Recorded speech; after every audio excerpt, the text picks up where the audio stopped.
পৃথিবীৰ স্বামী দেৱতাক। পতেশ্বৰী তাৰা দেৱী মোৰ না কিনো তুমি ভাবি আছা অকলে অকলে? স্বামী প্ৰিয়ে কিয় বাৰু ভাতৃহাৰা হলা আজি তুমি? তাৰা ধৰ্মৱান ভাতৃ তোমাৰ সুগ্ৰীৱ সুজনে কৰো বুলি কৰা নাই কোনো অপৰাধ। তাৰা কিয় নাম লৈছা তুমি নিজ সুগ্ৰীৱৰ? অধৰ্মিক ধৰ্মিক সজাই মোক তুমি নকৰিবা অপমান। স্বামী ভাই সম বন্ধু বাৰু কোন আছে এই সংসাৰত? তাৰা অতীতৰ তিক্ততা কৰি পৰিহাৰ ঘৃণা ভাৱ দি বিসৰ্জন ক্ষমা কৰা ভাতৃ সুগ্ৰীৱক। তাৰা তোমাৰো বাঢ়িব সন্মান কিষ্কিন্ধাও হব শক্তিশালী। তাৰা নকৰিবা পুনৰবাৰ মোক তেনে অনুৰোধ। অধৰ্মক মই নিদিওঁ আশ্ৰয়। বালিৰ মৃত্যু যি কৰিলে কামনা ৰাজত্বৰ মোহে যাক কৰিলো উন্মান তাক ভাতৃ হিচাপে নধৰো সাৱধি। দেৱী মাথো নিজ কৰ্তব্য হোৱা অগ্ৰসৰ। যোৱা তাৰা। স্বামী স্বামী স্বামী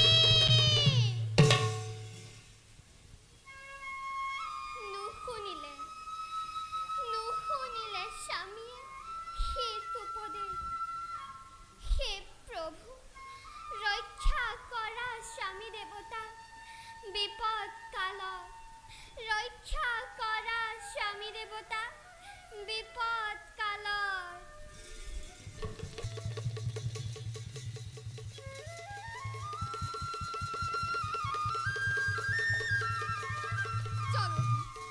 জালকী মিছতে মৃগ খেদি ভ্ৰমিলো বলত। স্বৰ্ণ মৃগ নুহে সিটো মায়া ৰাক্ষসৰ।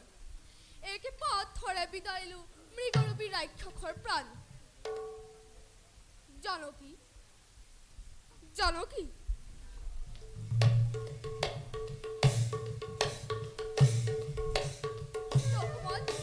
লক্ষ্মণ দাদা প্ৰাণৰ জানো দেখোন নাই কুটিৰত নাই দেৱী জানকী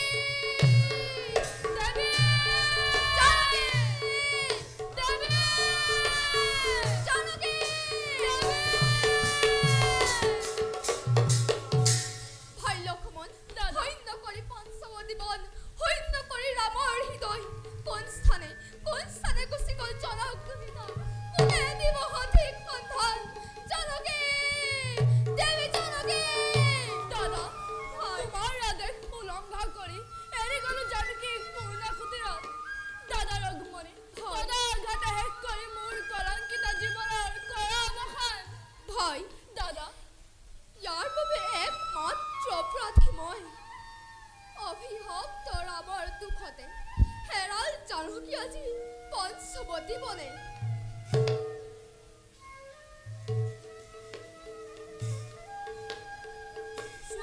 চোৱা দাদা ৰঘুমণি ৰত্নহৰ দেৱী জানকী চতুৰ্দিশে সিঁচৰিত নিৰ্যাতিতা জানকীৰ কথা দিছে সোঁৱৰাই।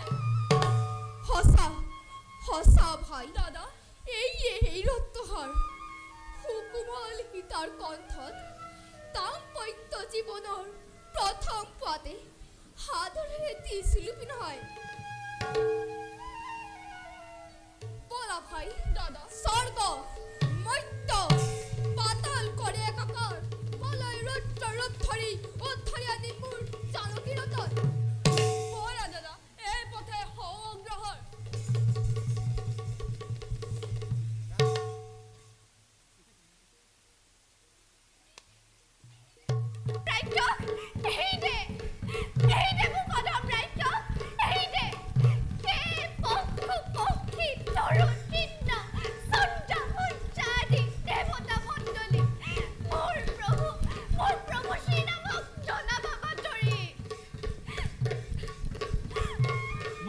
মাতা দেৱী কোন ক'ত আছে সকলোকে মাতা উচ্চস্বৰে।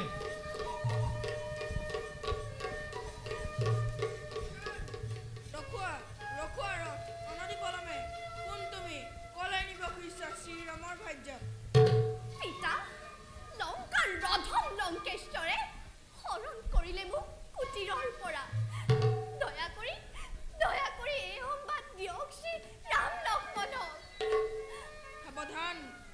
স্ত্ৰী হৰণকাৰী অনাচাৰী ৰাৱণ অতি শীঘ্ৰে শ্ৰীৰামৰ ভাৰ্যাক তই কৰ পৰিত্যাগ বৃদ্ধ পক্ষী ৰাৱণৰ বধ ৰোধ কৰি তই মৃত্যু নকৰিবি আহ্বান পাখণ্ড ৰাক্ষস দশৰথ মহামিত্ৰ মোৰ কদাপি নিৰূপত জানিবি নিশ্চয় যা বৃদ্ধ প্ৰচণ্ড তৰোৱাল মই কৰিলো ধৰণ তোক শিৰচ্ছেদ কৰি মুক্ত কৰো মই মোৰ পথ বেছ তেন্তে পিতা পিতা পিতা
ভাই লক্ষ্মণ দাদা পিতৃ জটায়ু পক্ষী লংকাৰ অধম ৰাক্ষসে কৰিলে হত্যা মৃত্যুৰ আগে পিতৃ দেহ কৈ গ'ল প্ৰাণৰ জানকীক ৰাৱণে হৰণ কৰি লৈ গৈছে লংকাৰ অভিমুখে ব'লা ভাই আমিও লংকাৰ অভিমুখে সংগ্ৰহৰ ব'লা দাদা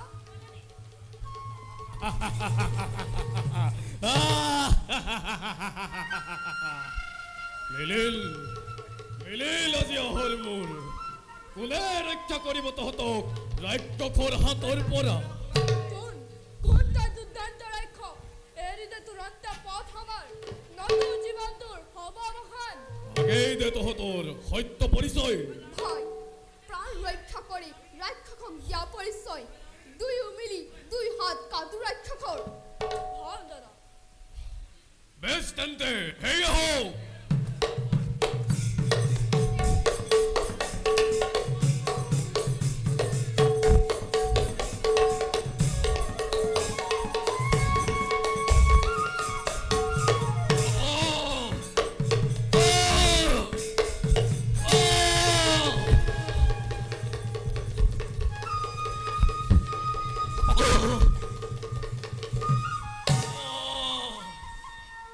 অক্ষয্য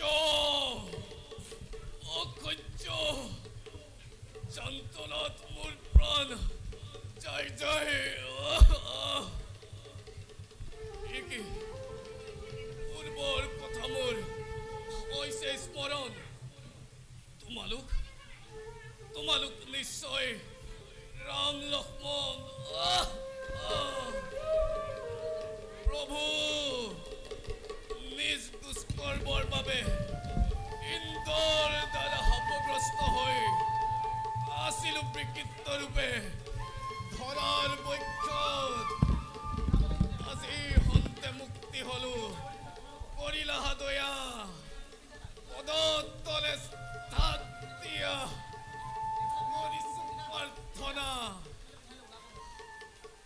উঠাবি মনোমত পূৰ্ণ হওক তোমাৰ প্ৰভু প্ৰভু বৰ্তমান অন্ধকাৰ দেখিছো জগত মৃত্যুৰ আগে কৈ যাওঁ শৰীৰ মোৰ কৰিবা সৎকাৰ বিদায় বিদায় প্ৰভু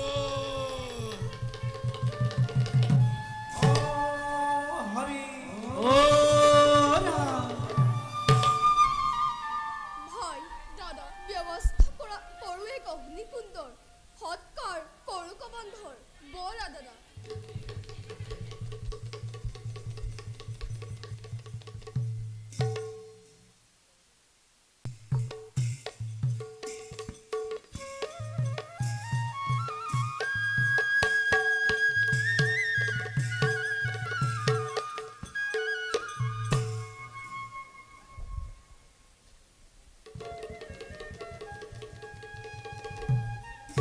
প্ৰভু প্ৰিয়ে আপোনাৰ কথাৰ ৰহস্য এতিয়া বুজিলোঁ ভালদৰে কিন্তু প্ৰভু এটা প্ৰশ্ন মোৰ মনত হৈছে উদয় কোৱা প্ৰিয়ে কি প্ৰশ্ন তোমাৰ মনত হৈছে উদয় প্ৰভু প্ৰিয়ে লংকাধিপতি দশানন আপোনাৰ পৰম ভক্ত হৈ আজি প্ৰতিব্ৰতা সীতাক শৰণ কৰি অকাৰ্য কৰিলে সাধন এতিয়া বিনা দুখে সীতা দেৱীয়ে অশোক পাতিকা বনত অশেষ দুখ আৰু যন্ত্ৰণা সহ্য কৰিব লগা হৈছে শ্ৰীৰামৰ ভাৰ্যা হৰণৰ দৰে গৰ্হিত কাৰ্য কৰা ৰাৱণে উচিত শাস্তি পাবনে প্ৰভু নিশ্চয় পাব প্ৰিয়ে যদিও বা লংকেশ্বৰ মোৰ পৰম ভক্ত তথাপি ভক্তৰ এই অকাৰ্যক মই কেতিয়াও নকৰোঁ সমৰ্থন নৰৰূপী শ্ৰীৰামৰ হাততে লংকাধিপতি ৰাৱণৰ হ'ব নিধন মনত ৰাখিবা প্ৰিয়ে ধৰ্মৰ জয় অধৰ্মৰ পৰাজয় বুজিলোঁ প্ৰভু তেন্তে নাই আৰু চিন্তাৰ কাৰণ ব'লক প্ৰভু এতিয়া খন্তেক বিশ্ৰাম কৰোঁগৈ ব'লা প্ৰিয়ে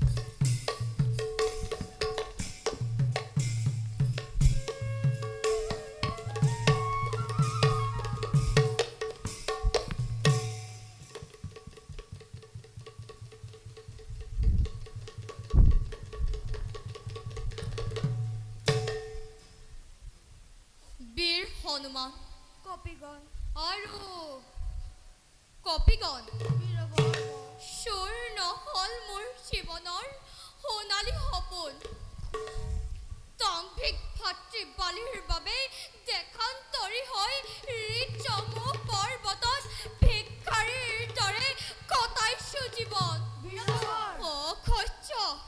অসহ্য বেদনাত জ্বলি পুৰি মৰিছে অন্তৰ দিয়া মোক বালিবধৰ পথ মোকলাই শান্ত হোৱা বীৰবৰ বুজিব পাৰিছো মই অতিকে অসহ্যকৰ বেদনা তোমাৰ বীৰবৰ বিধিৰ বিধান কিদৰে কৰিবা খণ্ডন কিন্তু অধৈৰ্য নহবা বীৰ নিশ্চয় আহিব সুদিন ঘূৰাই পাবা ৰাজ্যধন প্ৰভুৰ কৃপা মায়াবন্ত দুন্দুভীৰ দৰে অসুৰক নাখি ভাবে নেকি বালিৰে যে তেওঁ সমবীৰ নাই ধৰাৰ পক্ষত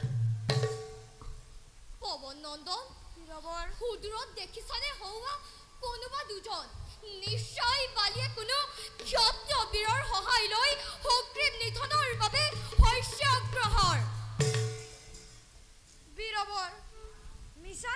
চিন্তা নানিবা মনলৈ মই নিজেই গৈ ল'ম সত্য পৰিচয় যোৱা যোৱা ভাই কিন্তু এনে বেগত নহয় ব্ৰাহ্মণৰ বেগ ধৰি তুমি কৰিবা সাক্ষাৎ মিত্ৰ হ'লে আনিবা আদৰি ভাল বীৰবৰ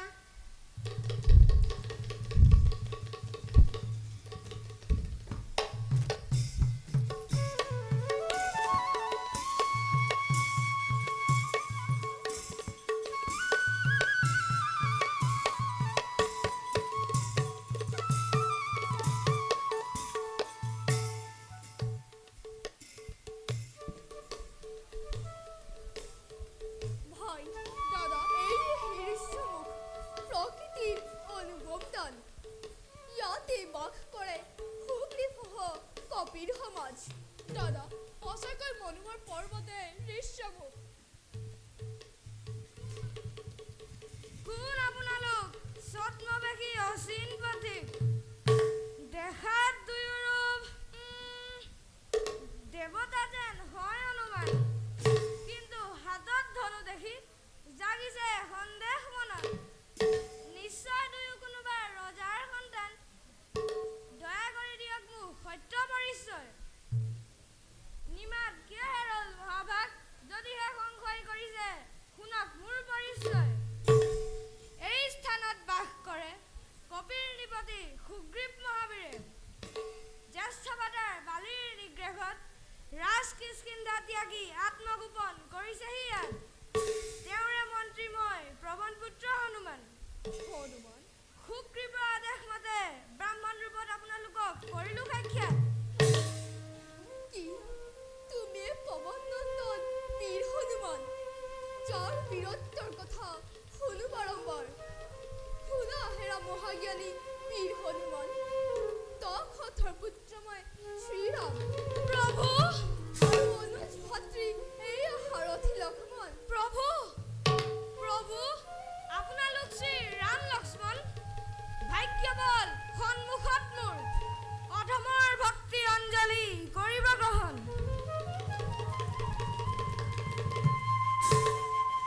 উঠা বীৰবৰ কল্যাণ শক্তিমান আহা আমি বন্ধুৰূপে দুয়ো কৰো আলিংগন প্ৰভু